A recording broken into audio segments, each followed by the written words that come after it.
แล้วก็คณะผู้หลวงคุณภาพเจ้าฟ้องแม่วานบ้านรวมรถวันนี้ทุกหมู่บ้านแม่วานตั้งแถวเรียนเชียงใหม่ตั้งแถวเพื่อเป็นอาหารป่าบอยล้อจะทรงสกาตุลุงพ่อครูรัตนศิพาจารย์วันนี้หลวงพ่อพระครูสุทธิยานรังสีครูบาเจ้าใจอายุ81เนี่ย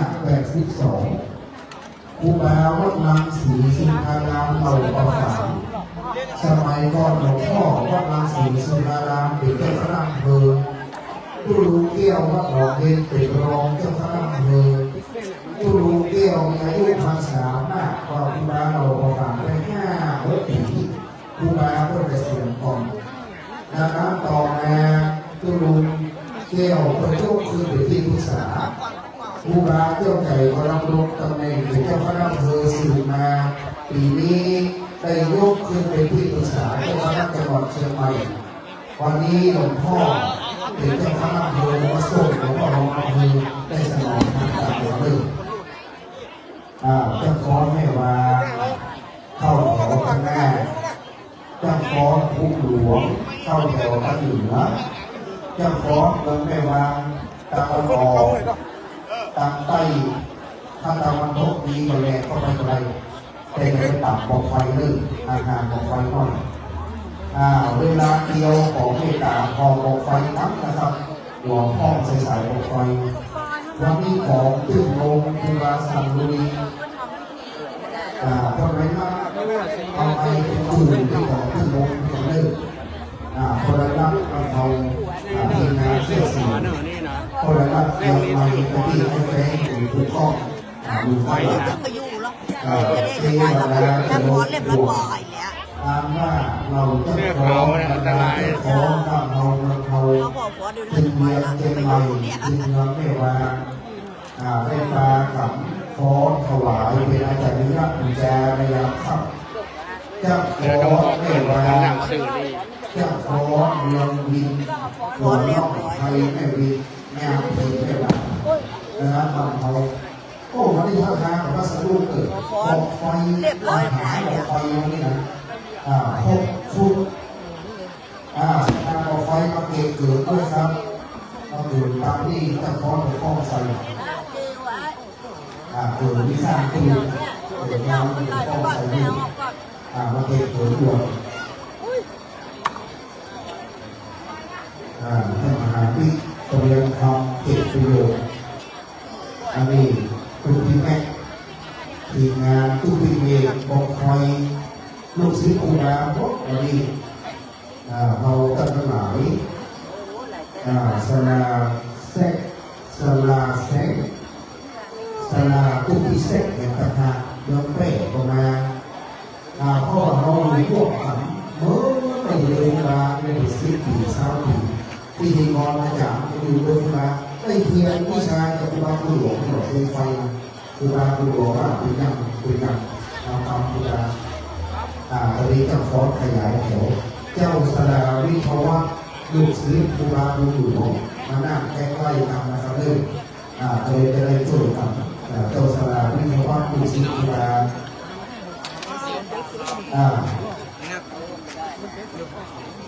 อันนี้มีสิมูโซยสกัดไม่ใช่เนาะไม่ใช่นะไม่ใช่ไม่ใช่โอ้ยังไลฟ์รถอยู่นะครูบาคนนี้เนาะคนละเนาะบอกไฟมันมาเพี้ยนเหรอวันนั้นครูบาไว้เนี่ยทีมเขาที่ไปช่วยกันตอนนี้ผู้พิเศษ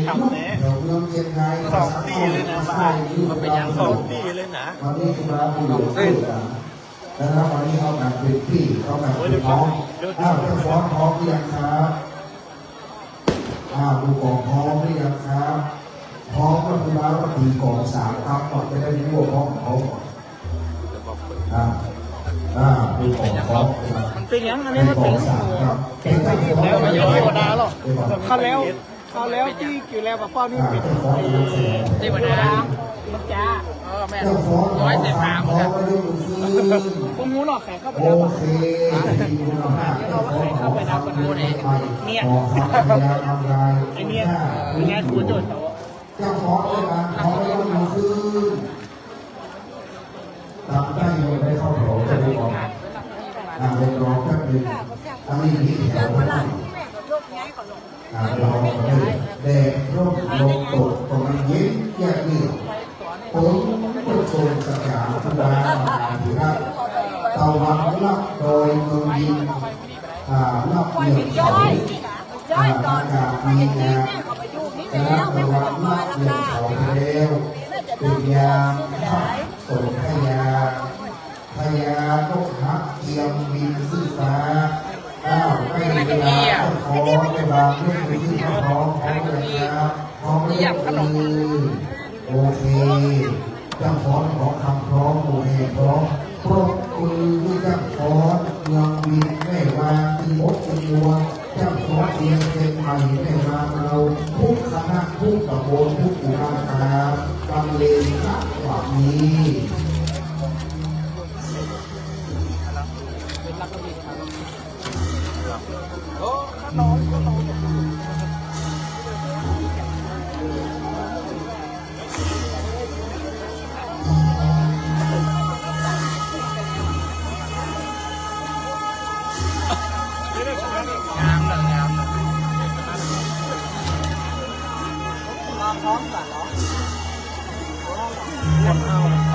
ถ้าเจ๊กินแล้วไปรอบเก้าอี้มาก็ผู้จองเก้าอี้มาก่อนจะไปกินที่น้ำโอ้โหเนี่ยถูกกัน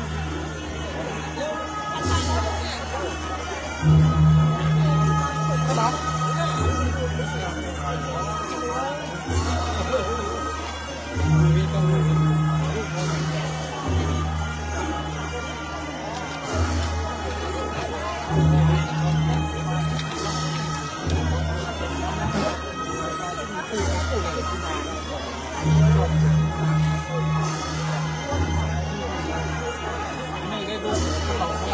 ความหนัก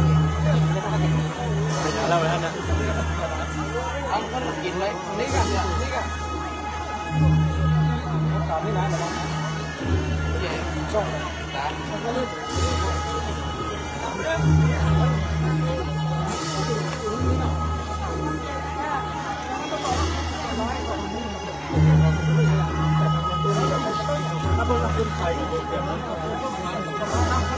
ไปเหรอลากออกอ่ะ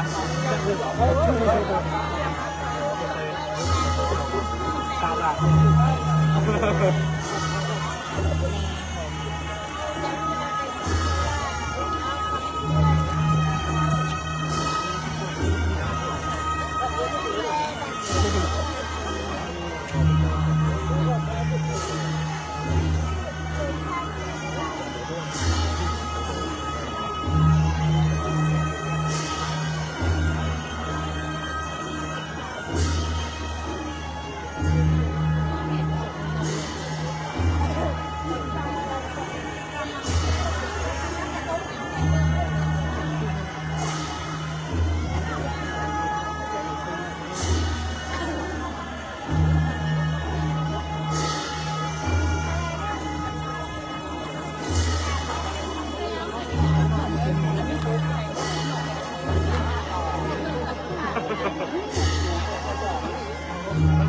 มันได้ต้องนะมันหัวเขากระโปงอ่ะ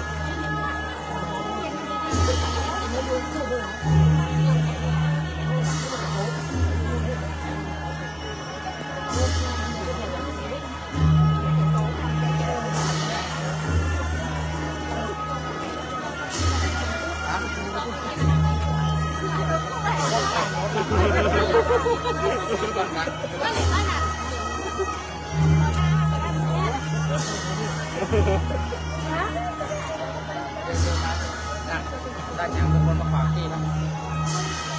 ได้ยัง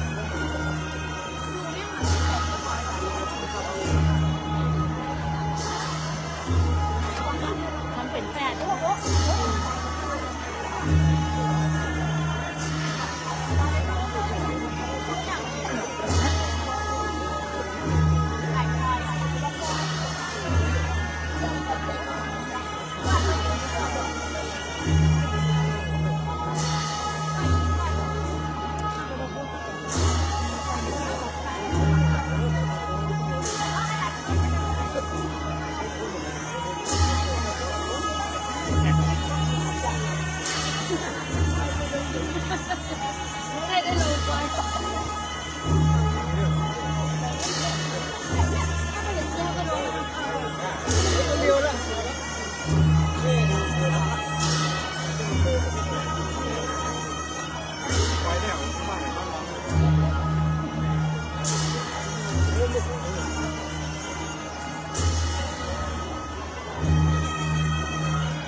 จังหวะวะ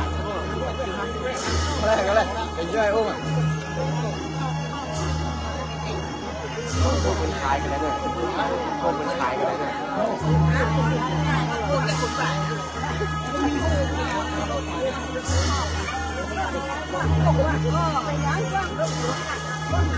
เวลาออก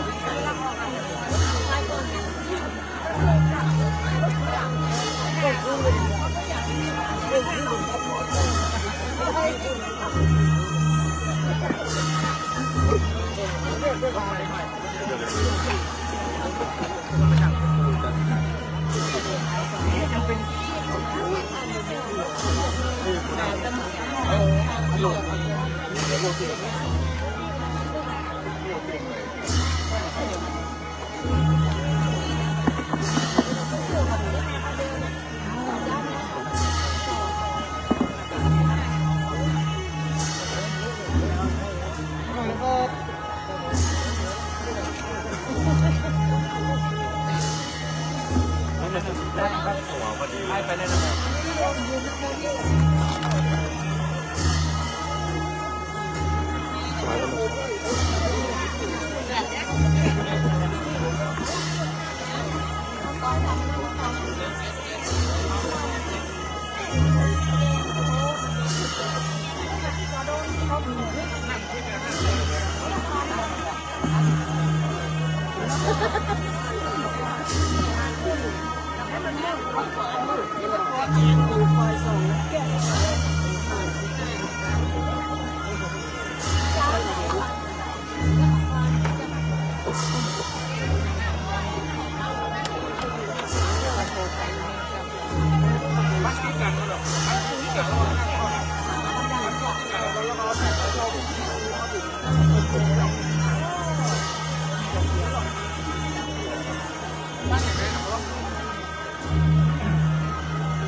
กำลังเหลียวพอว่าจะมีกินหนัก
ที่จะขอ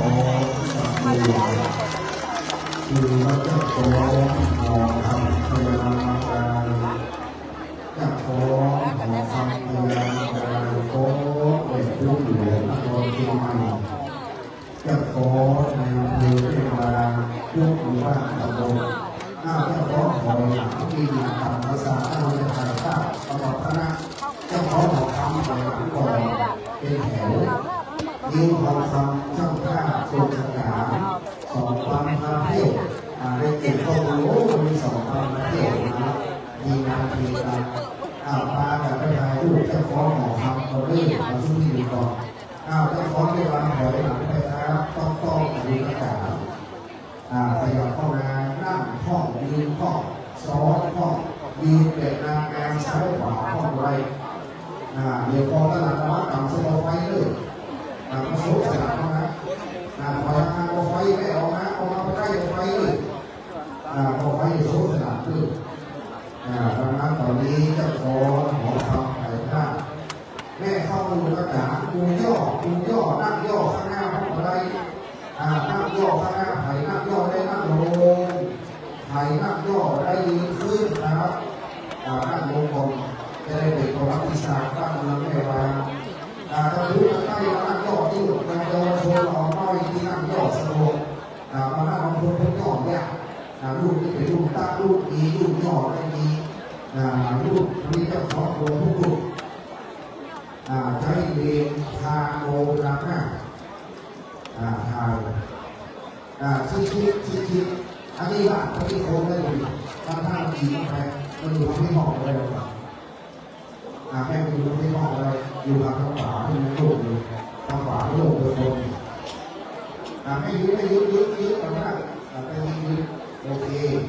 อยู่ทางขวาอะไรเอาหน้าออกมาไม่เห็นทุกคนแต่ใจเราไม่พอเจ้าของพร้อมของครอบครัวครับเจ้าของหอคำยิ้มเจ้าของไปวางยิ้มเพื่อประสบสกาพุราสักขะเป็นประวัติศาสตร์บ้านเมืองพร้อมเป็นอาจารย์ปุญญายิ่งใหญ่ที่สุดในตอนนี้ทางก่อนเดิมกล้องมี85 กล้องเลยโอ้โหแต่เราเป็น12 กล้องเลยดูน้อยกว่าเราเป็นประตูแม่เราเก็บของเขาไม่ออกเลยปรบมือช่างฟ้อนครับขอบคุณครับเหล่านี้จะฟ้อนเรียนจะฟ้อนในวานมาช่วยทำมาช่วยเวลาบุญหลวงทรงสกัดเวลาจับแก้วงานเรียบร้อยทุกประการจะฟ้อนเข้าที่นั่งรับรองเราวางบอกไฟเราวางสายโกงนิดหน่อยครับมันมีสายรวดบางทีเราไม่เห็นตอนนี้เลยจะกล่าวรับสักหน่อยนึงแล้วชุดต่อมาอันนี้จะขอในบ้านของเราชุดที่2นี่ในบ้านกับในบ้านของเย็นนะครับทำร่วมกันเนาะตำบลผู้ดีไม่บอกรวมตำบลผู้ดีขยับมามาอยู่ห้องกลางสวัสดีครับ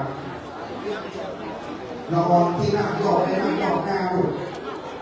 ไม่ได้ของอากาศที่เราไม่ได้เราทำสุดว่าโต๊ะถึงการขยับขวาที่เราไม่ขยับขวาเจ้าของขยับขวาครับขยับขวาเลยมาอีกต้องโผล่ไม่ได้รอต้องออกเราคือการเลือกผู้แพ้ไม่สำคัญหรอกเพราะว่าการเลือกเจ้าของเองเป็นอะไรที่สู้ในวันนี้นะพวกแอร์ผู้ประกาศต่างๆหลายเพราะว่าถ้าเจ้ายากตอนนั่งโยกข้างลูกเด็กนั่งโยกข้างหน้าครับเด็กนั่งโยกข้างหน้า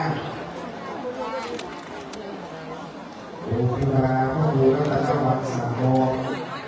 ครูบาเจ้าในหน้าพระนครโบราณเด็กนั่งโยกข้างหน้าครับอย่างที่เราโยกให้ดูนะใช่หรือไม่นี่ครับผมตำบลผู้ผีท่านนายกอุบลสามีเราได้ทีท่านนายก อุโมงค์พิโรสังลุยเด็กที่นะโอเคครับนั่งได้ครับผมตอนนี้กำลังเตรียมออกไปถึงสัก10 นาทีจะขอพูดคุยกันขอที่นั่งวันนี้สัปดาห์ในอำเภอแม่วางอำเภอสันปะตอง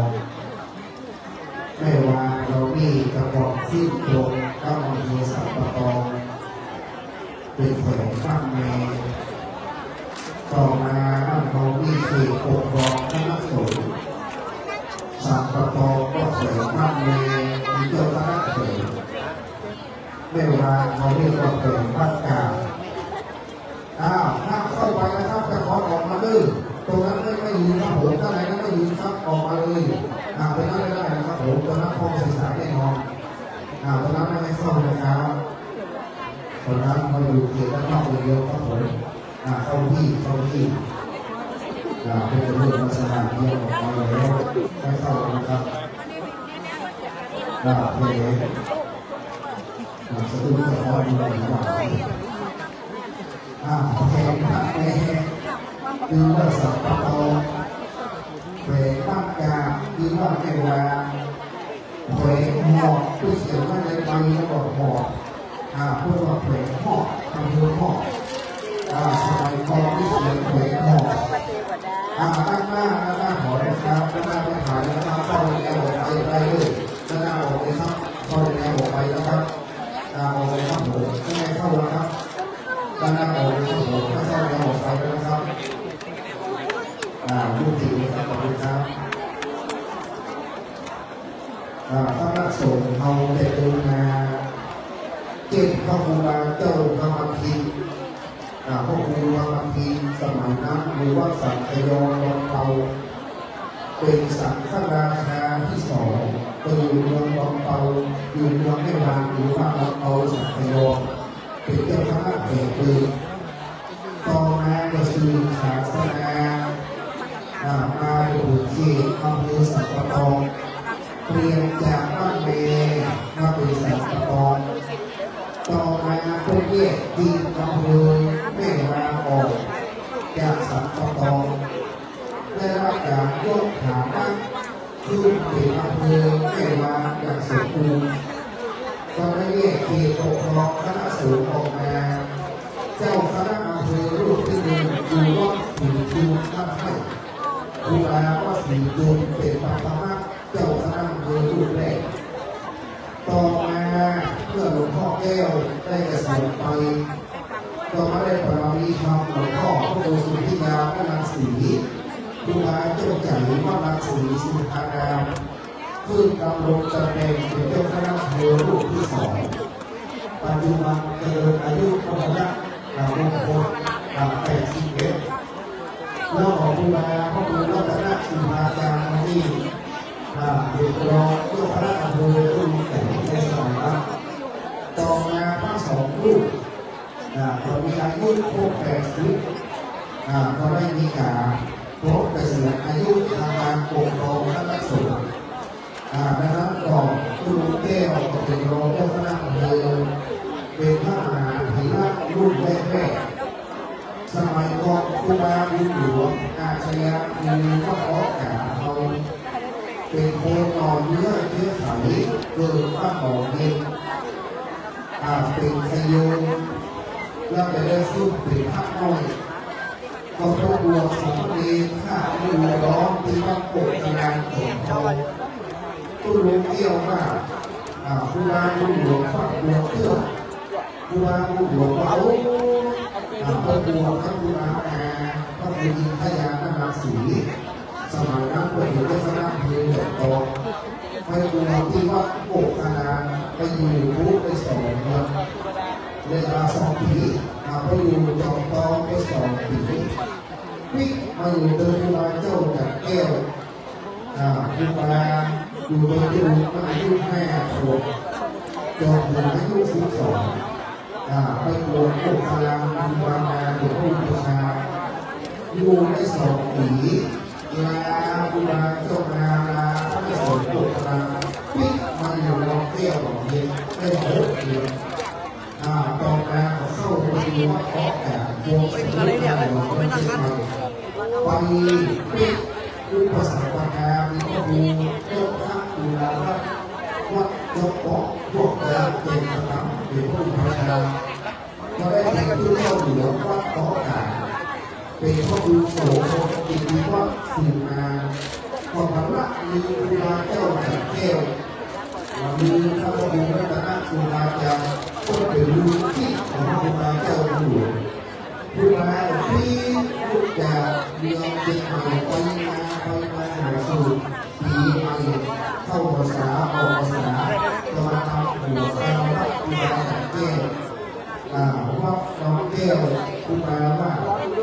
ครูบาแก้วว่าการก่อสร้างข้างแผงประโคมครูบาผู้หลวงต่างๆเรื่อยๆผู้ขี่ผู้ยามการก่อสร้างการบริหารต่างๆผู้รู้ก็รู้อายุเข้าเก่งแล้วดังนั้นผู้ก่อผลผู้ครูบาผู้หลวงผลผู้ครูบาผู้หลวงโดยผู้แก้วได้รับสังฆาไปงานของครูบาจากแก้วครูบาผู้หลวงท่านเป็นสง่าเรียกไผ่ไปเปรที่ที่ใส่พูดจังหวัดไปมามันบัด ยา ม่อนที่เขาไม่ถูกครูบาของเราครูของเราครูบาผู้หลวงว่าเป็นภาษาให้นามที่ว่าเป็นนามจริยบูชาก็เลยเป็นพยานนุพัสดีหลวงงามตามประสาทแก้วที่นามคำจตุรมุขคำที่นามหลัง5 ยอดครูบาผู้หลวงตั้งมีฝีมือท่านว่าคุณกีฬาการไม่กีฬาการสุภาพรัตน์รวบรวมข้อมูลหลายช่องเส้นเนอะจะหาว่าฝีมือครูบาในช่องเส้นน่ะย่อมาชาจะมีหลายรูปแบบหาทรงถ้าเป็นจตุรมุขคำที่นามวันนี้เรียกว่ายอดเกี่ยวเราเป็นการเรียกยอดเกี่ยวแห่ยอดขึ้นเรียกว่ายอดบูสมุนของงานเป็นแห่งการเรียกยอดโมโดต่อมาแห่งยอดขึ้นเรียกว่ายอดพงพักยอดพงพักจะมีรูปในการโดนเป็นรูปพักสีหน้าอยู่ตำบลดังนั้นยอดโมโดยอดเกี่ยวยอดพงพักของผู้ดูเกี่ยวเขาดีเวลาว่าเป็นยอดเกี่ยวก็ได้เป็นรถหลักที่ภาษาน้อยหน้าสุดนี่เป็นทรงทางหน้าเมืองเก่า5 ยอดครับเป็นยอดโบราณมายอดเกี่ยวที่เคยเป็นโดยคำว่าเป็นเขาพิบาลแก้วอย่างแก้วเอกลักษณ์แห่งยังพึ่งเป็นรูปเทวดาพนมมือเทวดาถือเครื่องสีอยู่จตุรทิศเกศเสาประสาทจตุรทิศสีดายืนบนแท่นขาดวงฟังแรกบนไหนจตุรมุขมี4 ด้านเป็นภาษางามที่ราบดังภาษาแห่งพญาอินตาตามพญาก็พักตัวหลวงคำว่าโลกนี้คือในแดนหิมพานต์มีกายเป็นหงส์เป็นรูปพกเป็นรูปโบขยับปีกยับโยงโผล่ลายเป็นกระโหลกคือ5 สีออกคอนุขันนั้นก็เรียกว่าโผล่ลายเป็นกระโหลกขยับปีกยับโยงโผล่ลายเป็นกระโหลกแวววัดลูกกีฬาร่วมฟังเสียงเป็นลุงชอเป็นหัวจ๋าหางซ้ายหางขวาโบกหูกับพิตาเป็นมองวิธีแต่เจ้าหลังไปหันมาไปเรียกบอกไฟข้างหัวบอกไฟเป็นหน้าสื่อเพื่อนหัวบอกไฟรถตามตั้ง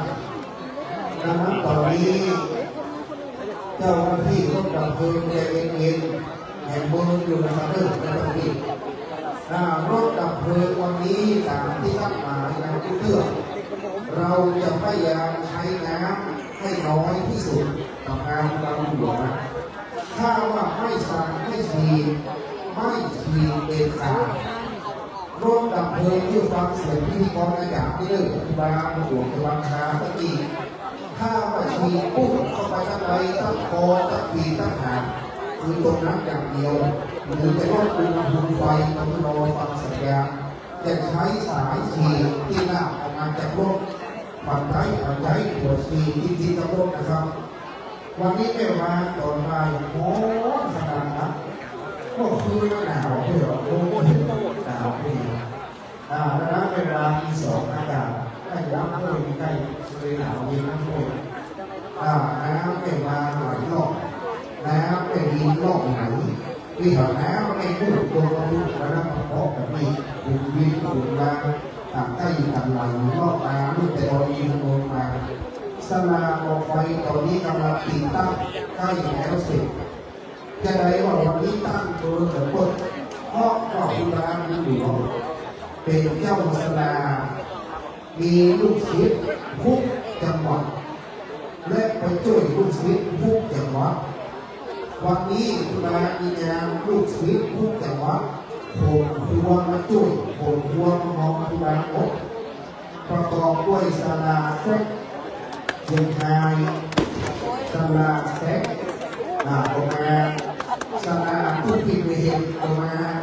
สลาทุกปีเซ็ตเนื้อเป็ดน้ำหนักสลาพิหารเวทภาษาโลกทองสีวันนี้พิหารเวทพอเรามาพิหารไฟมันจะเป็นชุดใหญ่สลาบิยู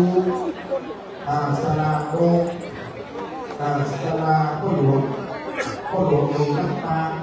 แต่ขนาดว่าเสื้อนะสลาอย่างนี้มากนะครับถ้าเราได้ว่าที่เป็นโคกันเลยถ้าเพิ่มสลามีการเลือกมีสลาอุบลพวกนี้นะสลาพีวันโดนลำปางสลาตายโบของเรื่องสลาสุกิสับสายข้าวเทศพยาววันเนี่ยสลาสลาเอคุณสลาน้ำตาสลาโคสังเราเฝ้าสลาที่โกนปะบงสลาปีสลาตุ้มสลาปีสลาที่เอ็น8 นิ้วจากต้นเสาประมาณกว่าแล้ววันนี้ที่หนังเวทจะนับมีสลาเซ็กสลาเซ็กเขาสลาผู้พิเศษของเราครับดังนั้นทีงานสลาประจำตู้พิเศษเขาตู้พิเศษเขาวันนี้มาเฮ้ยโมยมาหันเส้นไปทางใต้โมได้เป็นผู้เสกมันมีมวยหลวงข้าปูข้าปูบิววันนี้วันโจวันนี้มวยให้ข้าปูเป็นการหัววัดเป็นการหัววัดนั้นข้าปูมันนะครับเข้ามาเอาลูกวันที่เพิ่นเจริญพุทธมนต์วันตะวันมันเอาตะวันมันถ่ายไม่ได้แต่วันนี้บางงานกระจายผมว่าที่สองแง่บอกได้บ้านที่เขาเป็นหอสลากแล้วสัปดาห์แรกโยมเอาโบราณต้นเต๋ภาษาพิทยาที่นำคำตั้งเสาไม้สลาให้4 ต้นสูง5 สังฆทิไว้บนบนสูง5 ที่ครบจำดูแต่พุทธปรินิพพานพระเจ้าเข้าติปาที่3นักมโนพยานอยู่ดุสิตนาแขวนมมัตสัพยามนั้นพระพุทธเจ้าได้เข้าสู่เมืองดุสิตนาพระมหาอนันตปิเจ้ามีพระอานนท์ได้หูหน้าที่พื้นไม่นำคู่และเกิดหน้าว่าที่ไม่นำคู่ข้าเจ้าประทับน้อมสัญญาเข้าสู่ที่ตาไปเหตุในยักษ์ลึกกระเสา4 ต้นนี้เป็นแก่ตื่นบริสุทธิ์พระสิทธิ์แก่พระสัตว์พระเจ้าไฟลุกล้วงคือมันจะบงตึ้งไว้หรือไฟล้วงขึ้นไปบนไฟลุกมันดึงได้ใหญ่แล้วก็ตะพื้นหรือไฟล้วงไปลงทุกหน้าตาดำสักการสำเร็จ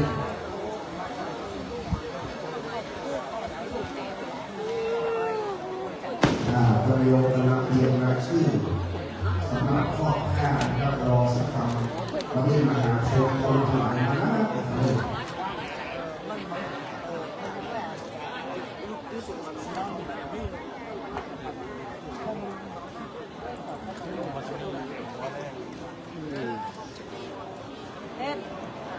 จะลงไปหรือว่านั่งนี่ลงกะลงไป มันลงได้มันลงได้ใดบอกไฟถึงตรงนี้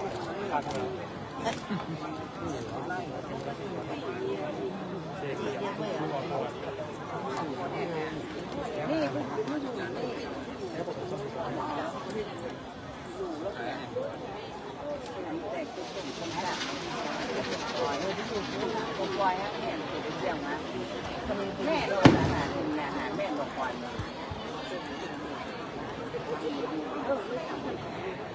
น้องไปอยู่นี่น้องไปเที่ยวก่อนดีไปแต่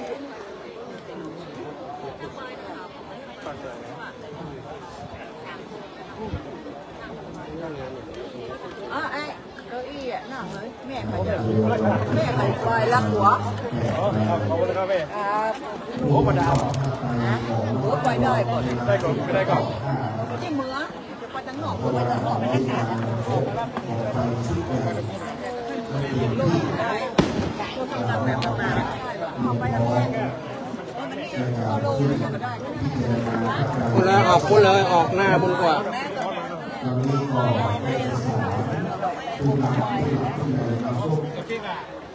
คนนั้นแม่เดินคนนั้นลุงน่ะคนนั้นเกี่ยวม้อนมาเขาอยู่เลยเนี่ยเนี่ย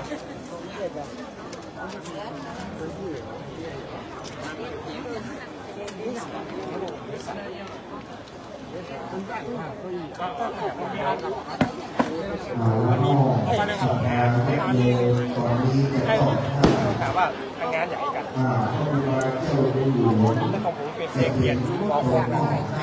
ในงานเจ้าข้าแม่เนี่ยคนเล่นเน็ตเข้ามาได้เดือดอาจารย์พระนพงศ์น้อยเทศจากสำนักงานก็ทำดูพิธีการมาช่วยงานเร็วขอได้แนะนำเจ้าภาพซึ่งไปต่อเป็นอาจารย์พระนพงศ์น้อยเทศจากสำนักงานก็ทำเจ้าหน้าที่ดูพิธีการในปฏิบัติหน้าที่ด้วยรายที่หนึ่งขอเรียนเชิญท่านนายกเรือคำโยท่านนายกองค์การบริหารส่วนตำบลพุทธีในเกียรติซึ่งชอบ5ในระดับที่1ครับระดับที่2ขอเรียนเชิญท่านกำนันสุชาติปันท่านันท่านกำนันตำบลพุทธีได้เกียรติต่อท่าไรในระดับที่2ครับในน้องนำต่อท่าในระดับที่2ระดับที่3เรียนเชิญท่านรองยงยุทธโขแก้วท่านรองนายกอบตพุทธีในนามคณะผู้นำได้ซึ่งต่อในระดับยศ3เชิญท่านครับต่อไปเชิญท่านรองนักหินสุรินทร์ท่านรองนายกท่านลึกได้เกียรติต่อท่านใดบางสุขุมในระดับที่4ระดับที่5เจอท่านกำนันมงคลแสนพรหมท่านกำนันตำบลข้ากาได้น้อมนำท่านใดซึ่งไประดับที่5ครับต่อไประดับที่6เรียนเชิญท่านกำนันอภินันท์ทิพย์สุวรรณีท่านกำนันตำบลกองเตาบริเวณครับ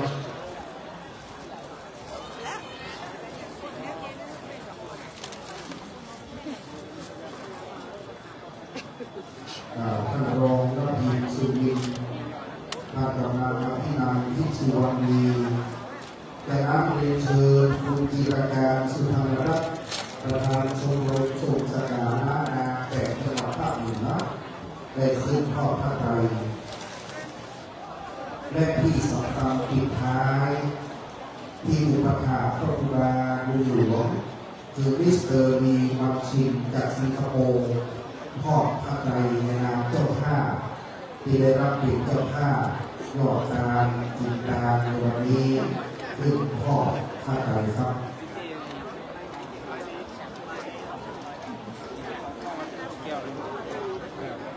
วันนี้ว่ามอบสู่วันในซีดีมงคลตำบลโรงหลวงไอสเก็ตนำโดยท่านอาจารย์ไรกรรมการเจ้าหน้าที่มาถวายที่เพื่อเลิกมีมาก็จะนั่งติดๆมาจะดูงานครับมาประเทศในที่โต๊ะพอที่คุณมาเป็นการรบกันเลยคุณมาก็ทำคุณมาก็นี่จะบอกคุณมาสุด เองผู้ชายที่ดีอะไรหาที่เราต้องการตอนนี้แขกรูปครับประกอบด้วยพระพุทธเจ้าพระธรรมสังฆพระเจ้าไกรลาภรัตนมโนพุทธสถานกุศลกองอยู่ด้วยสองพระครูสันติเกติยากรวัดเกตนาสามพระครูมณีรัตน์นาคบิดเจ้าคณะตำบลสี่พระครูเจ้าคณะตำบลมักกะธรรมยุทธและห้าท่านพระครูกัลยาณกิจการนำเจ้าคณะตำบลโพธรรมวัดทานักงามหกท่านอาจารย์ครับอธิการที่ที่วัดทีรัตโมวัดอรุณโชติการามเจ็ดพระพระจรินทร์พระวโรวัดศรีวัดใจลำดับที่แปดเจ้าพิธาวิภวัฒน์วัดชิมะเมธีเจ้าคณะตำบลแม่ภูมิวัดบางฝาบางชิ้นเมืองแปดที่โมแปดรุ่นครับผม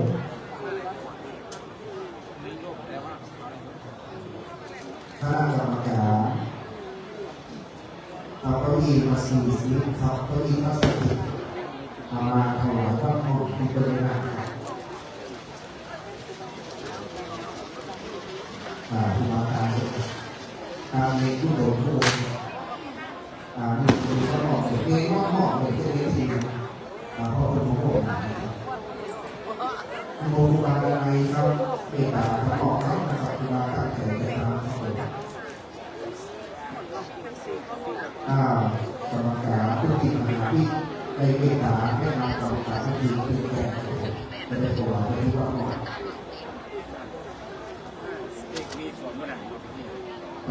ครับ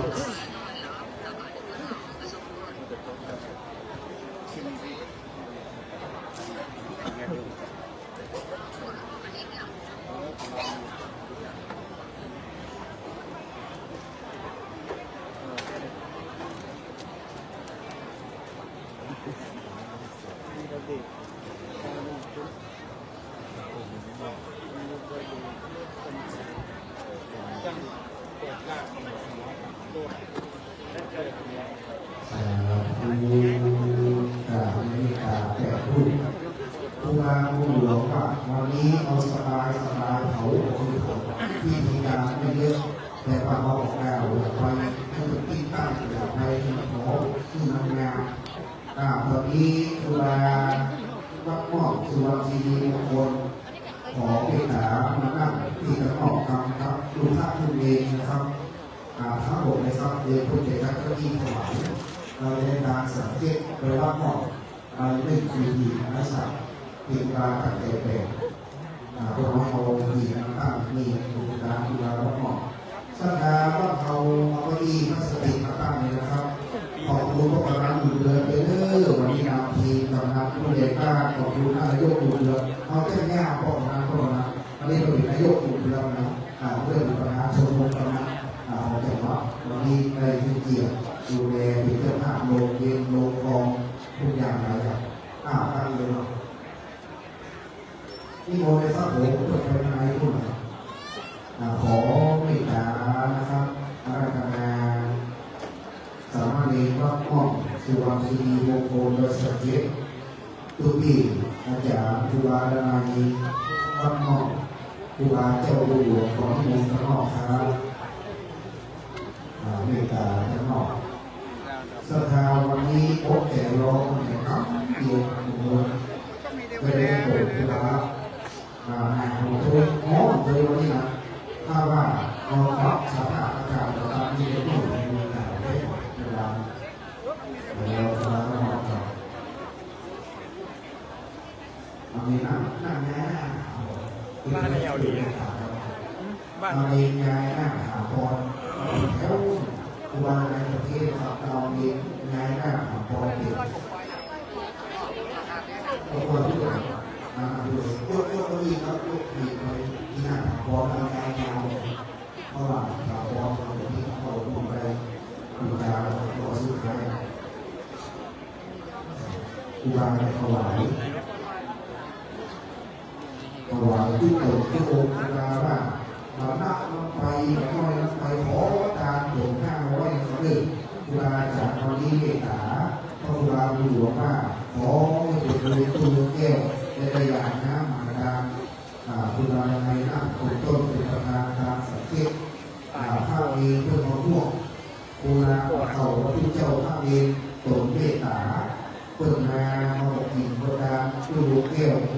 เที่ยวได้บุญกุศลวันที่โปรดที่ตั้งดวงวิญญาณไปสู่โลกไป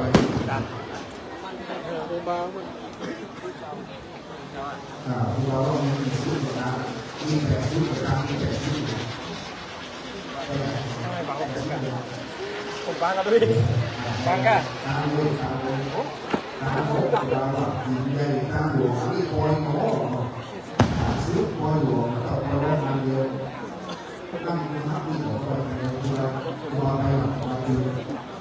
ลูกก็มีแต่โอ้ก่อนเป็นเรื่องนั้นก็ตะกุดเลยว่ะตะกุดบ้าเลยกูบ้าเลยผีโกผีเตะมันโยคาน้อยโยคาตามกดตามเตะตามวันนี้หาว่าพูดกันนานบอกได้ตามเปิดของกูบ้าเลยวันนี้ยามสมิธาสังขารกูบ้าแก้วอยู่ตามจิตติแห่งเดือน5 นาที10 นาทีออกไปเข้าไปที่ภาษาเพื่อเดือนเดือนศิลาแต่ละหน่อเพื่อยังเวลาแข่งมันกระป๋องสังขารเวลานอนอยู่บนโลกความเรื่องของผู้เลือก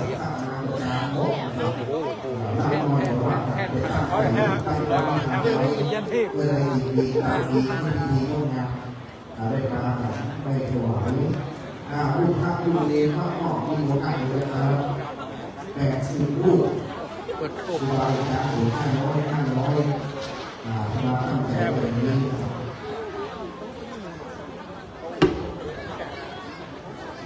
ไต้หวันนะครับ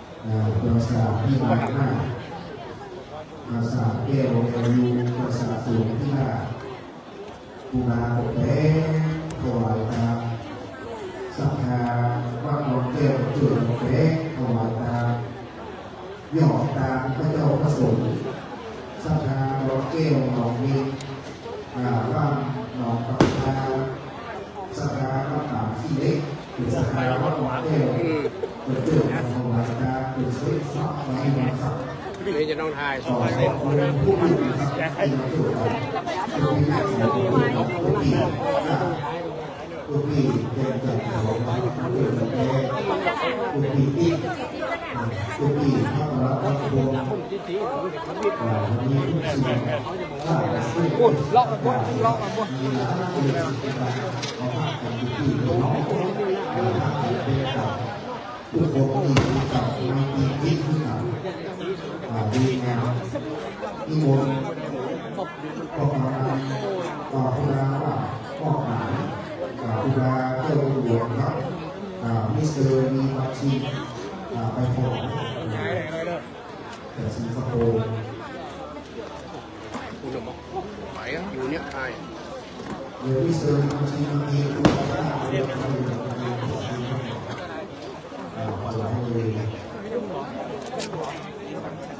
วันนี้ผู้ส่วนสนามหมู่เอรถดับเพลิงเจ้าหน้าที่เพื่อเราสาธารณภัยภาคสงฆ์องค์เย็นกรรมการสังฆาเกิดพ่อสี่ตัวคนโบราณที่คู่ไปโอ้ตัววิสาหะต่อโอ้ดาวขาดเลยต่อมีสุดหล่อไม่เกิดมีเจ้าสามีเป็ดน้องเกิดขึ้นมาเพราะว่าเป็นลูกชิ้นลูกหาเป็ดเป็นไงเมืองหน้าเยาตาคือน้องสลาออกไปขึ้นอยู่ขาตึกตัวแม่อาหารตัวอ้อมโอ้ขาโอ้เขาก็จะกดเนี่ยกดชัตเตอร์ตอนหันมันไปเป็นเส้นเนี่ยมีหอมขาวหอมหัวใจดูบ้าบ่านอผมตู้เกี่ยวนอเกี่ยวหอมทุกคนสถานหอมหัวสักคนก็หอมหัวใจแล้วหอมเลยมีหอมเป็นที่หอมเป็นที่ตกใจเลยที่หอมเลยประมาณ80 ลูก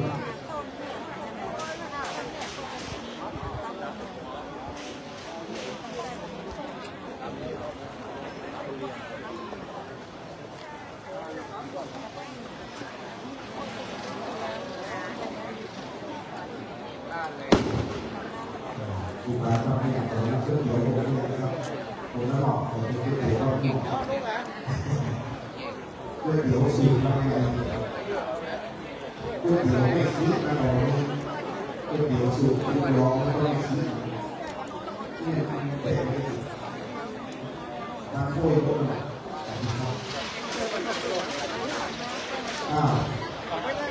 มิสเตอร์มีอาชีพมีรายได้สามคนจะได้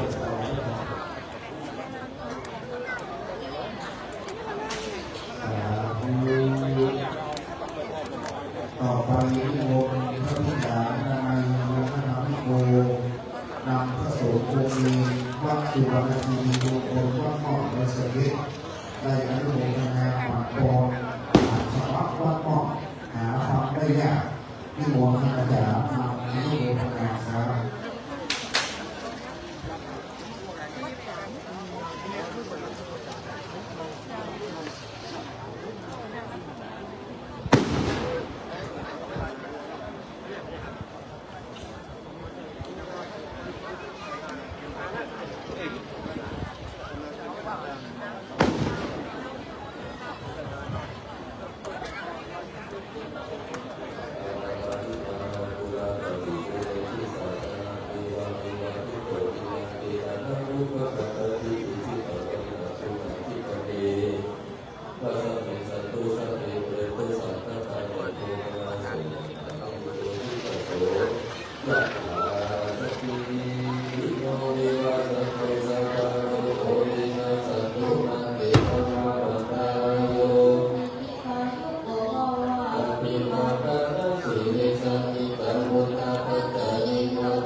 เป็นเรือนาบุญ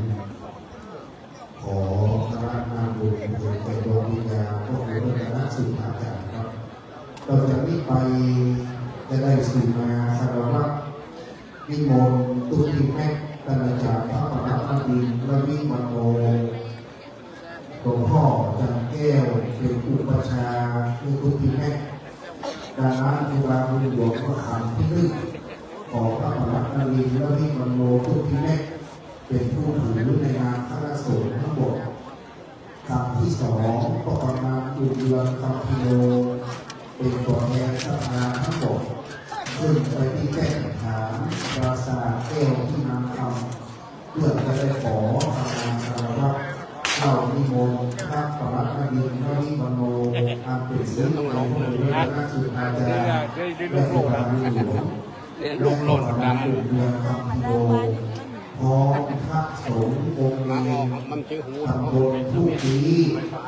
ตำบลบ้านกาใกล้เคียงที่ดูพระหลวงพ่อ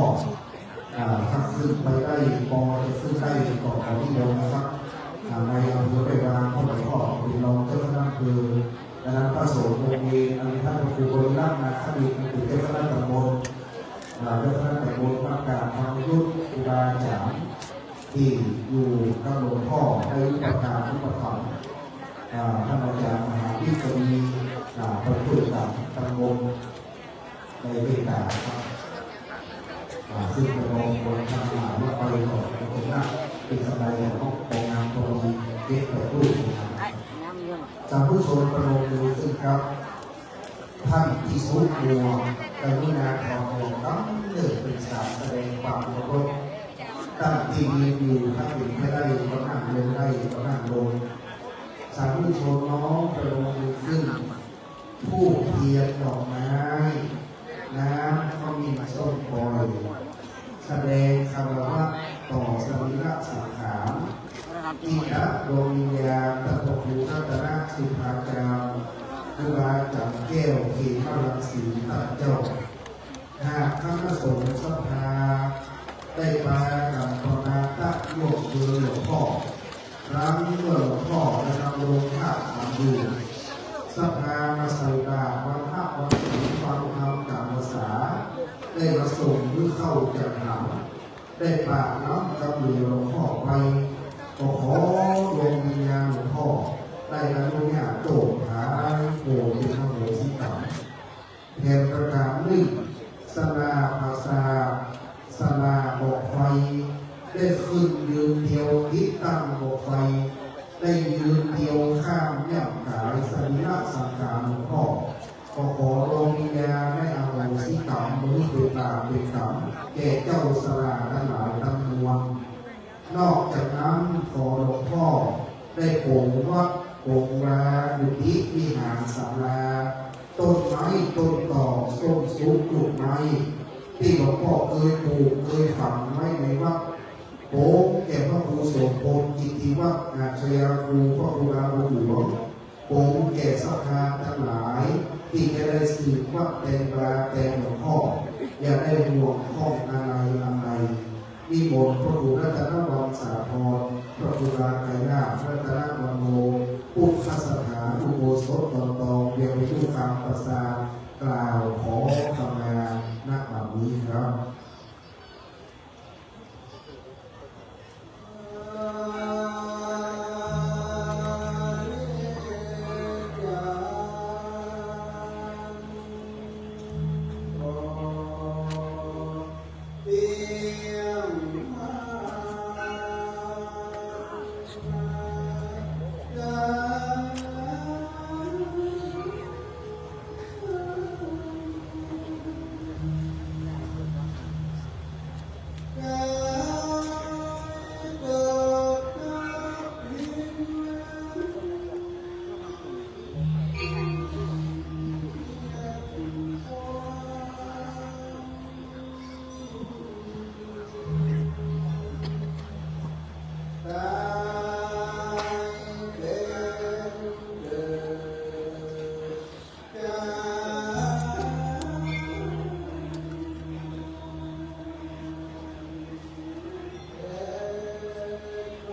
ข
เ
วินทรงปล่อยและเมตตาพร้อมสามลม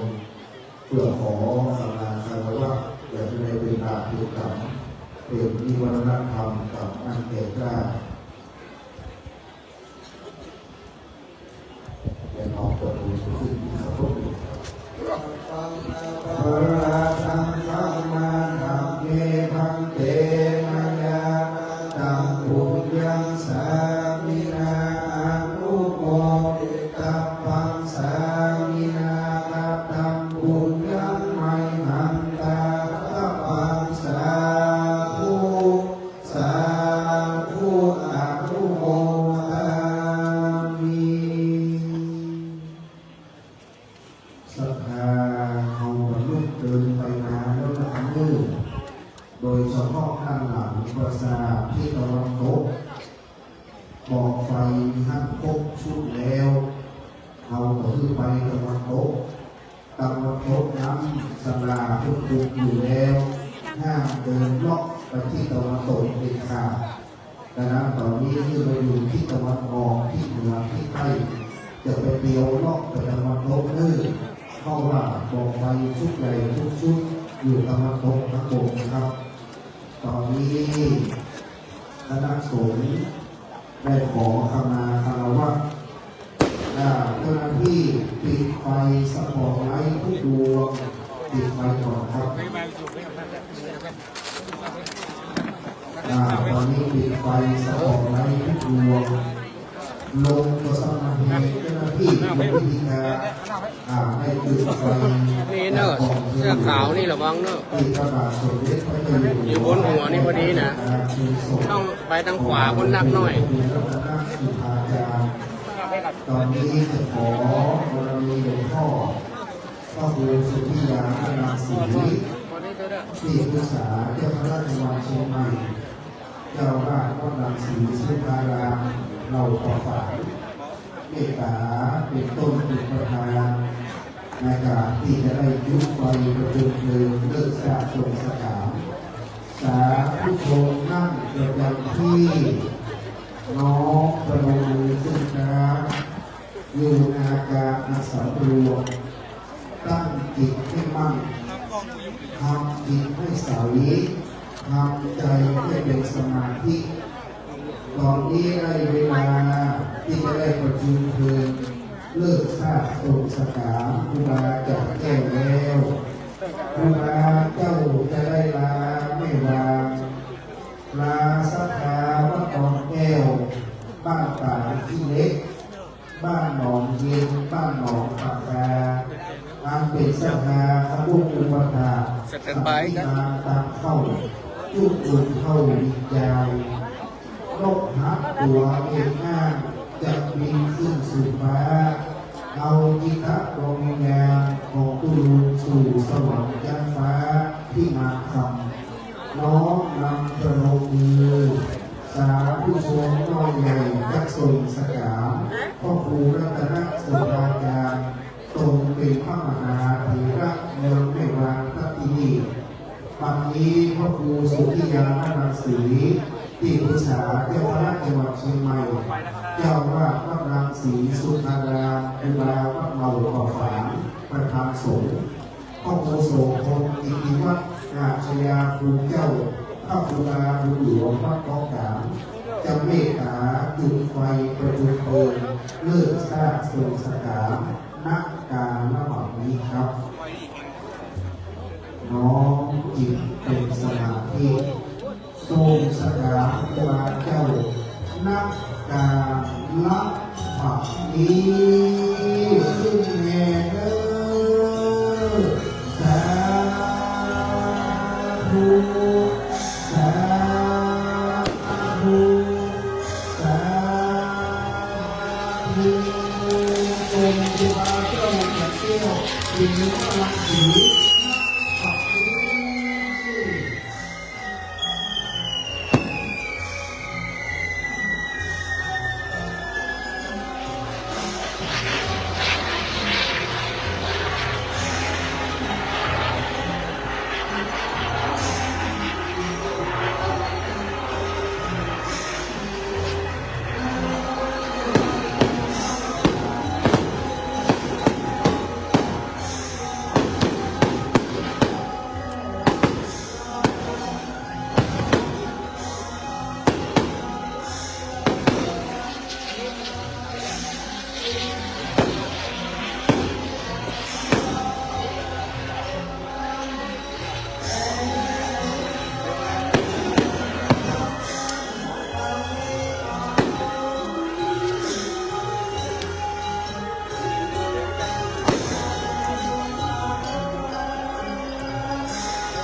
ใหญ่พอมาจุดช้าแล้วมาเดินวันนี้ก็เต็มที่เลยยาวๆเลยครับเลย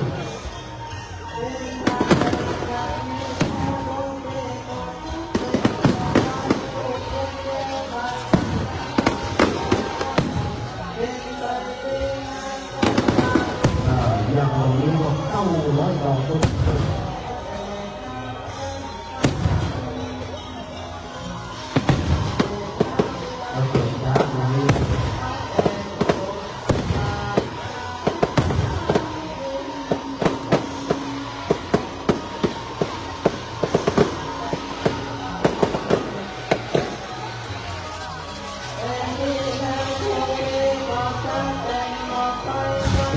เรื่อย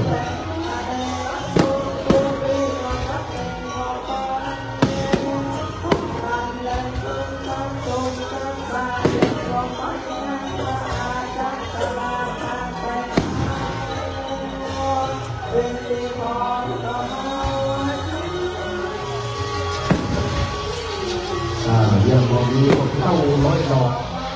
ไม่เข้าภาษาคุณบอกว่ารู้สลาพักแต่วันนี้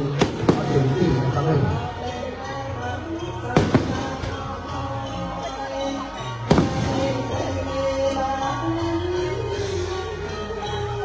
แล้วเราไฟเข้าประสาทแล้วโม้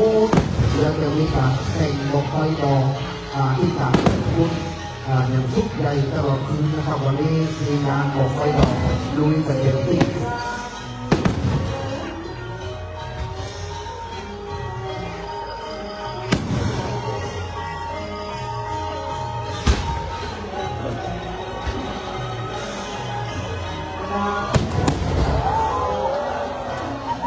มีชุดใหญ่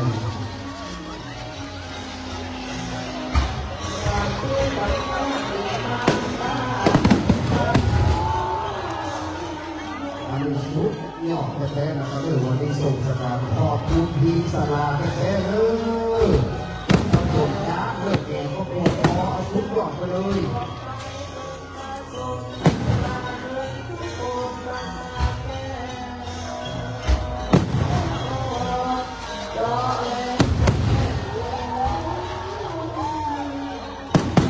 บอกใครว่าคนเราพบ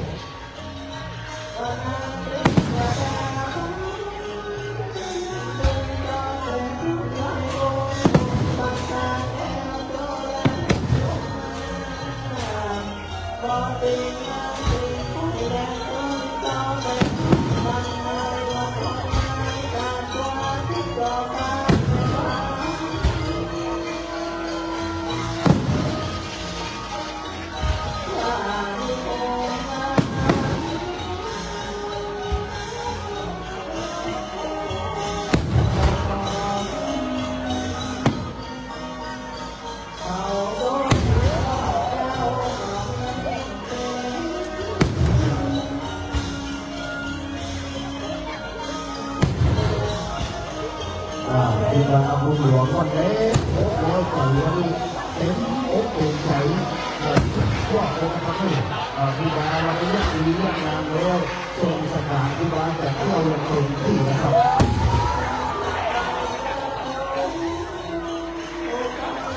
เป็นอาหารทำซุปหลอกแต่ได้นะครับวันนี้เร็วๆคิดเลย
บอกไฟดาวบอกไฟดวง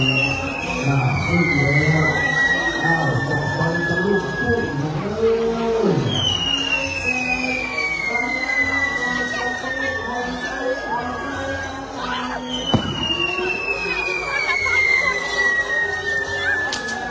วันนี้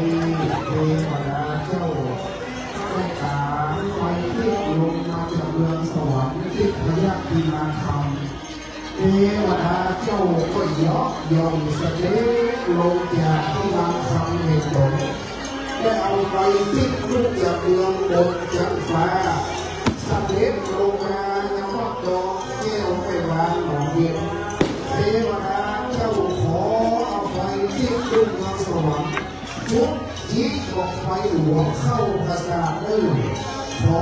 อาราธนาเทวดาดูโลกธาตุแสนโกฏจักรวาลอานันตจักรวาลเอาไฟปิดลงเข้าจูอาสาชุบไฟประชุมเพลิงนักปักเทียเทวดาเสด็จลงมาอาสนาประนมมือขออาราธนาอันเดียวเทวดาเจ้าเอาไฟปิดเข้าจูอาสาที่มา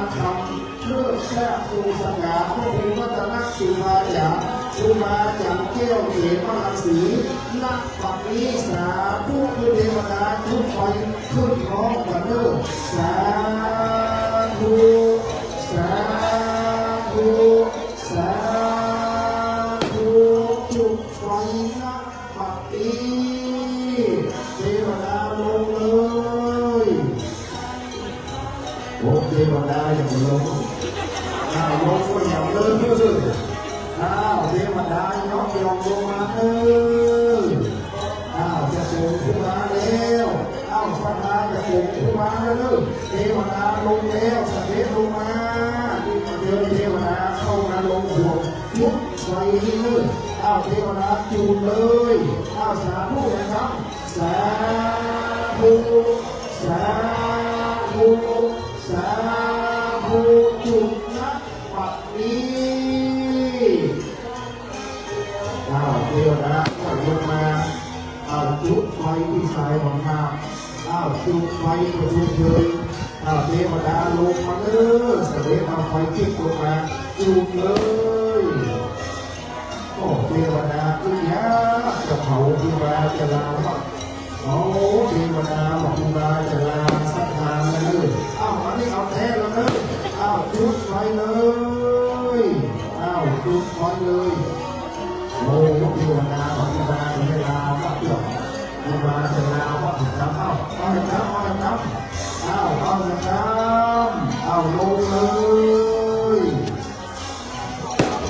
แล้วนักปฏิแล้วปรากฏเป็นราชธินามพ่อครูสัญญาพัฒน์รองเจ้าคณะอำเภอจักรีที่พระบาทสมเด็จพระเจ้าอยู่หัว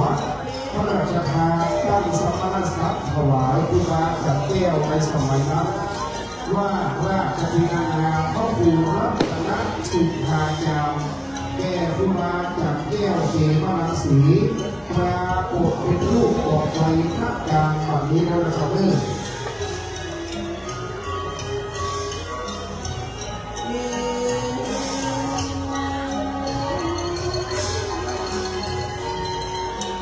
ลงมาตะวันออกบอกทิศทางลงแล้วมาทิศตะวันออกครับ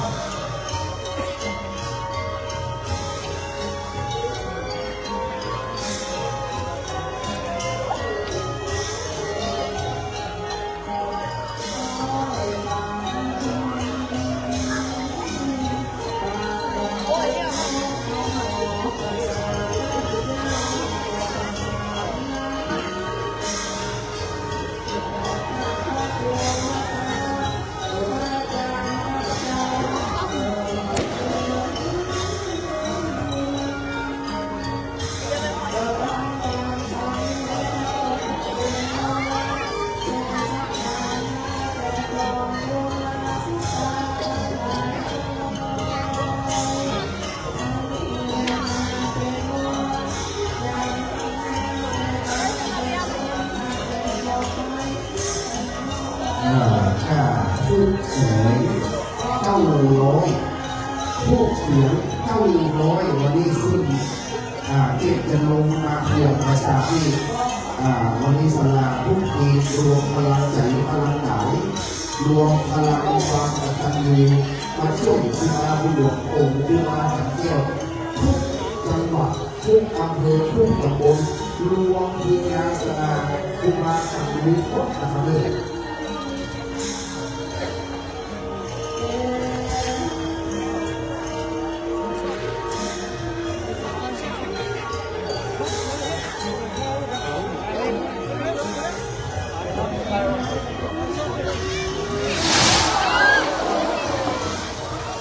มาอยู่ข้างบนเอาหัวมาแล้วก็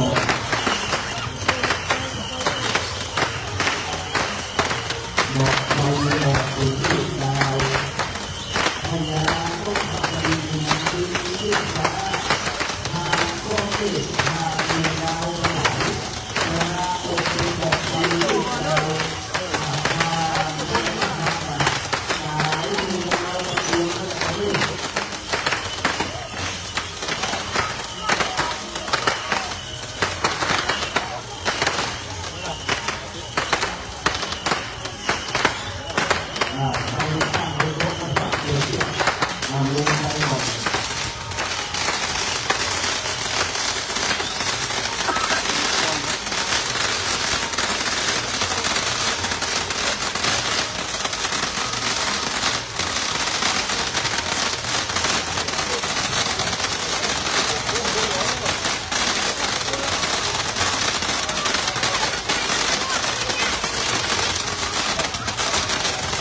เป็นทางดีเดียวเป็นเรื่องใจในส่วนสถานที่มาเที่ยวดีอย่างนั้นบอกไว้อย่างนี้สำเร็จความใส่ใจนี้ขออด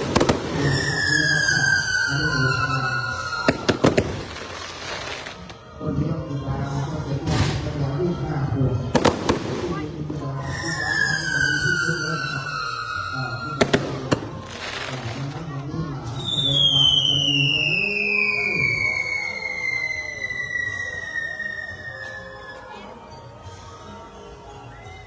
เวลาเป็นหลวงว่าได้ทำดีที่สุดและได้ทำงามที่สุดแล้วหากดวงวิญญาณตุ้มลงมาถึงมือได้รับทราบว่าที่เจ้าหลามได้ทำสื่อสารหากรักษาโดยยาไม่ได้ผีขอดวงวิญญาณเทวาเจ้าจากแก้วอภิวัตยกขึ้นดีๆเกิดเทวาบุญหลวงได้กระทำการส่งสการเป็นข้าสุดท้ายขอดวงวิญญาณตุลุในโมคณาสาธุกาพระพุทธเจ้าดุจพุทธเจ้าหลานพระสัทธาพระออกแก้วแก้วเราขอดวงวิญญาณสุภาพเลื่อยบอกใครบอกใครที่เหลือ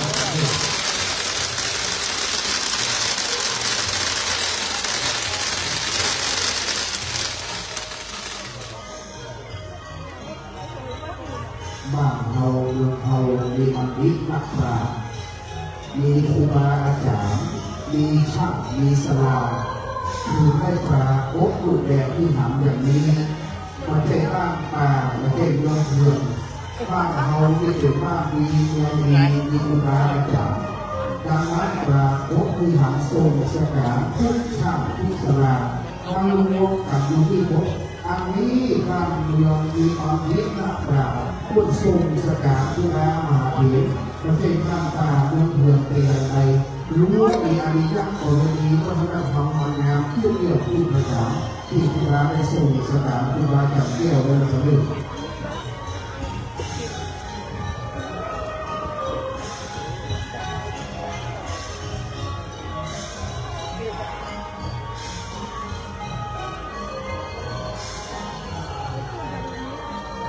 วันนี้ออกไฟอย่างน้อยชั่วโมงฝ่ายสถาบันก็ฝังเลยทุกคืนวันนี้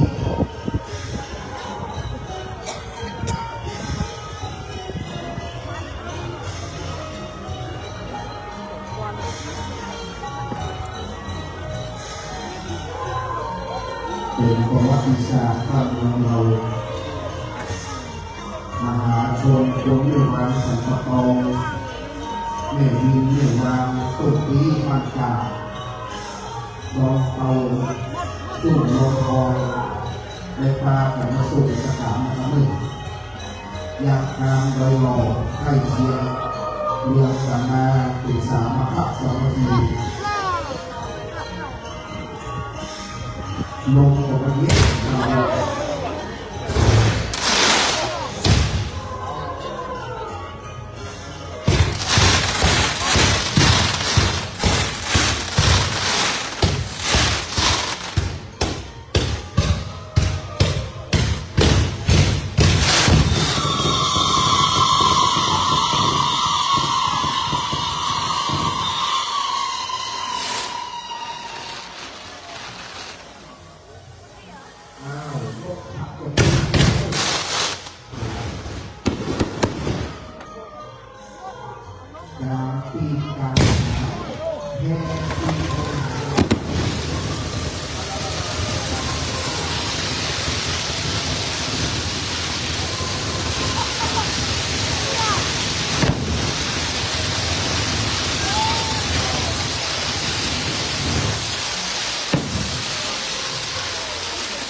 ขึ้นมาเลย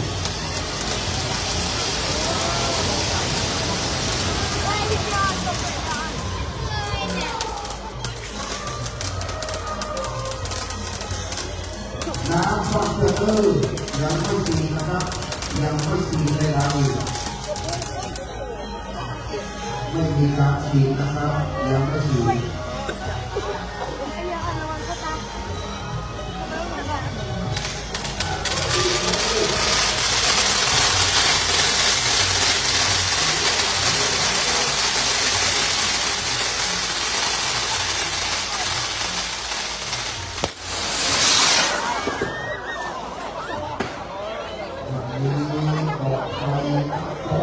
ยกยา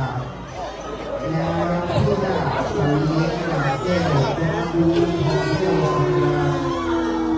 นักบินมาถึงป่าหิวกานได้ยินเสียงจ้าทั้งหลายในป่าหิวกานร้องคนในโลกไทยตามพวกเราที่นั่งอยู่ที่นั่งไล่ลำแก่งขอโดยสารโลกาได้มาเอาไว้อันนี้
ดูอสมนะครับหัวมันไฟมา2 ขึ้นทีมตั้งขึ้นตรงครับตั้งขึ้นตรงตั้งขึ้นตรงถึง5 ครั้งตั้งขึ้นตรงถึง5 ครั้งครับผมจะมาประกาศ2 ขึ้นทีมตั้งขึ้น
ไม่โอ้ยไม่ดอยไปอ่ะ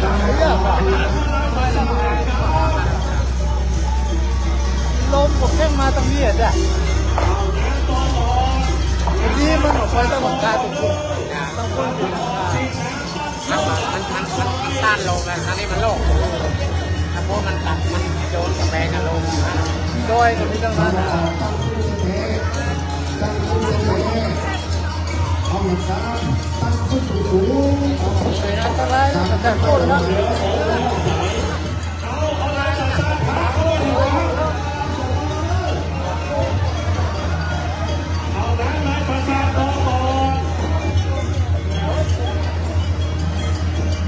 ตะวันออกเฉียงเหนืออสมด้วย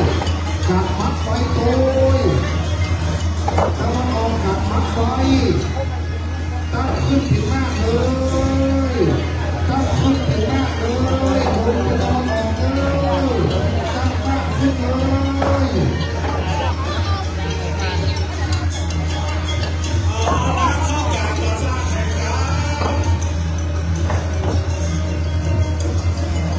เห็นน้อยเดียวเห็นน้อยเดียว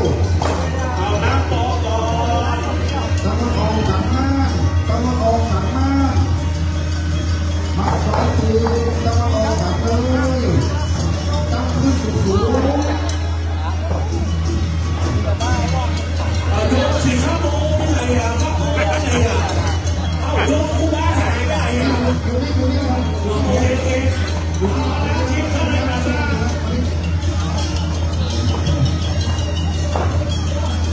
ตะวันออกหันสูงครับตะวันออกหันมากครับมาไฟตีครับผมตั้งขึ้นเลยตั้งขึ้นเลยตั้งขึ้นเลยมาตีแล้วน้ำตะไลกองออกน้ำตะไลกองออกน้ำตกก่อนน้ำตะไลก่อนจ้ากองก่อน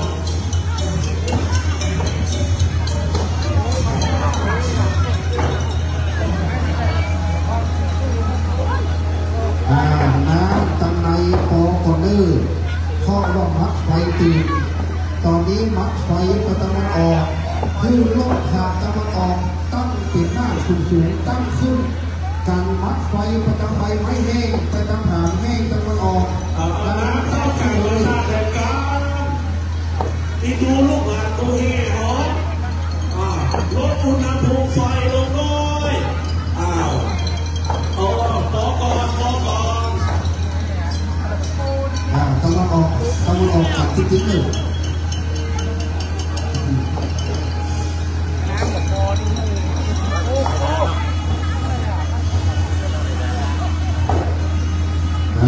การประกอบพิธี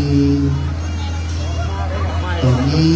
ครูบาบุญหลวงกำลังได้เมตตาห่อไฟแล้วก็การมัดไฟก็จะมาออกเรื่อยๆเห็นว่าเดียวจะขึ้นนะครับ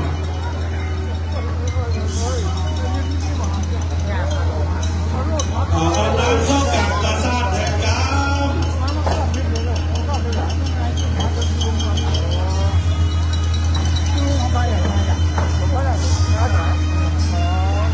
มูเอสู้ๆเรื่องมูเอเรื่องมูเอก็ต้องทำด้วยเอาพอก่อน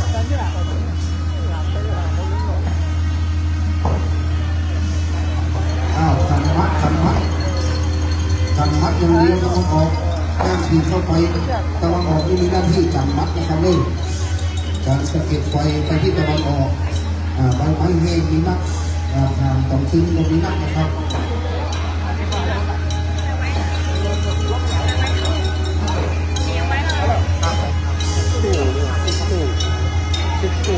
เอาน้ำเข้ากลางประสาทแห่งกรรมลดอุณหภูมิไฟเอาน้ำเข้ากลางประสาทแห่งกรรมเอาน้ำในประสาทบอกก่อนเนาะ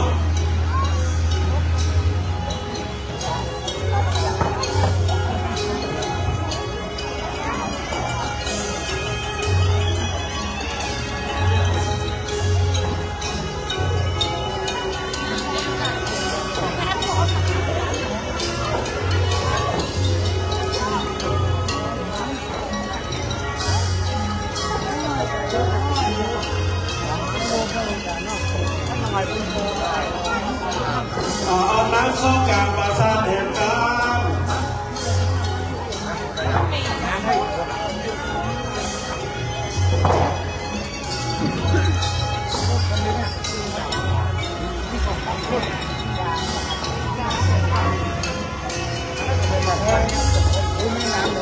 ตะวันอ เอา อก น้ำบอกก่อน ตะวันออกกันมัดเอาจะเรื่อง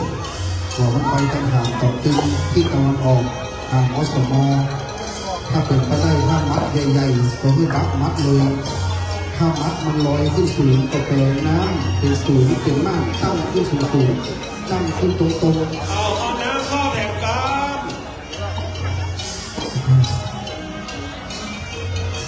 น้ำมันทางซ้ายหน่อยน้ำมันทางซ้ายเอาละพอละเลิกพอละปิดยก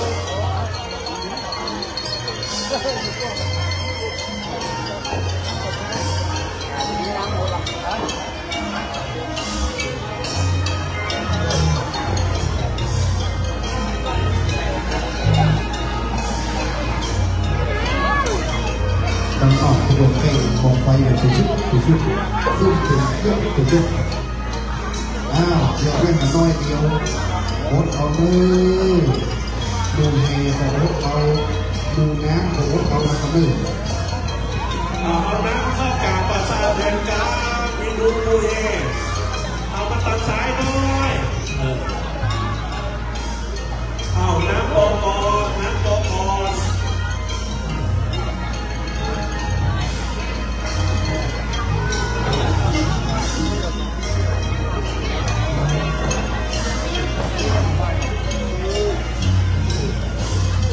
เดี๋ยวไปก่อนก็ได้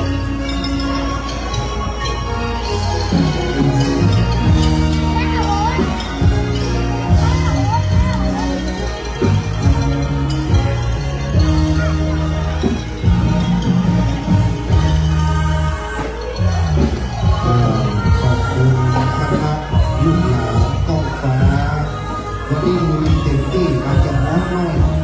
ดูน้ำใจต้องฟ้าเลยข้าวอาหารไม่ต่อโลกฟ้าเลย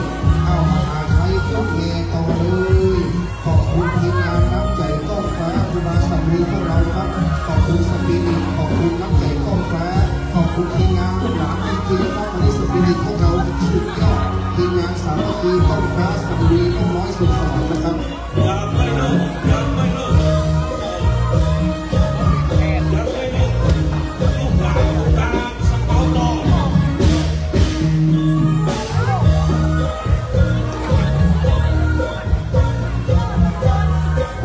รับมหาชัยซึ่งเรือพัฒสามัคคีมา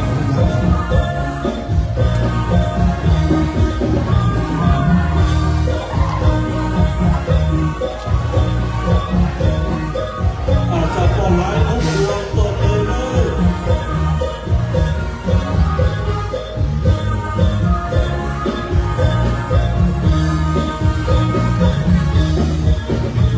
ที่เป็นที่บางคนอยู่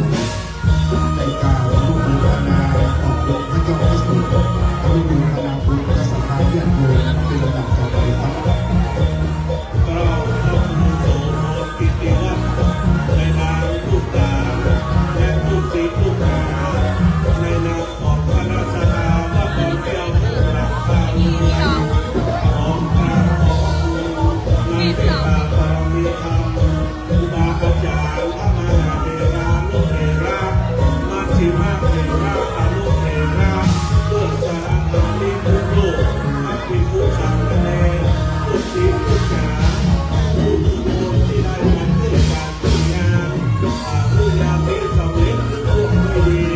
ขออนุโมทนาขอบคุณขอบใจ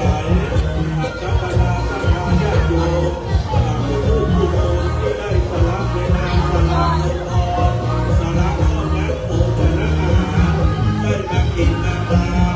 มาช่วยเหลือประคับประคองงานพระราชทานของสองหลวงปู่ข้าพเจ้านับจากหน้าสุภาจารย์มันเป็นลูกมันเป็นครูบาอาจารย์ของครูบาขอขอบคุณอนุโมทนาทุกทีแน่ขออนุโมทนาขอบคุณทุกทีแน่จ้าขออนุโมทนาขอบคุณทุกทีโมเนออนขออนุโมทนาขอบคุณหลวงพ่อเลขาเจ้าคณะอำเภอแม่วางขอบพระคุณลูกหลานพระเนรด้วยผู้ลูกผู้หลานพระภิกษุสามเณรวัดหลวงกา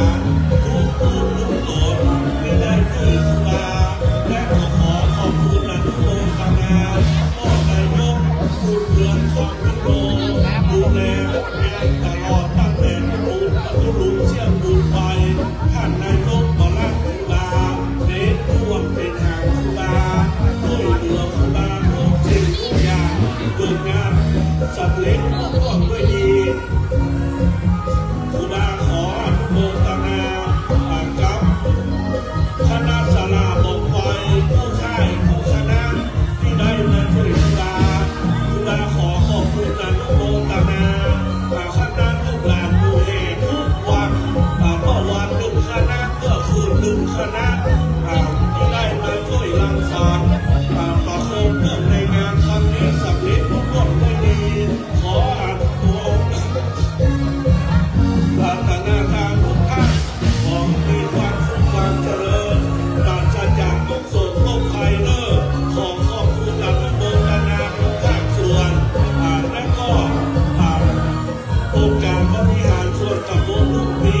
ตลอดถึงคณะบรรเทาสาธารณภัยทุกหน่วยงานที่ได้มาช่วยเหลือและผู้ใหญ่บ้านก็กำลังทุกตำบลในอำเภอแม่วางทุกหมู่บ้านที่ได้มาช่วยครูบาและขออนุโมทนาอีกต่อไป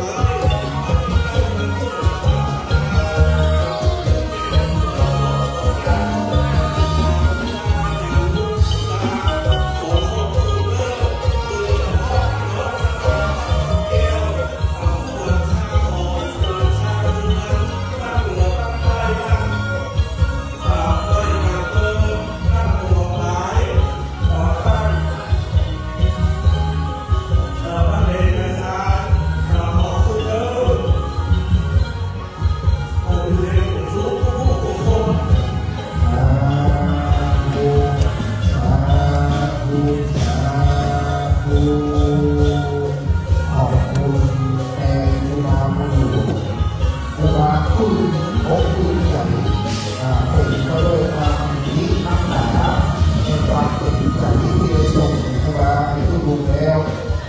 นี้งานทุกอย่างสำเร็จแล้วทุกท่านเดินทางรับโดยสวัสดิภาพ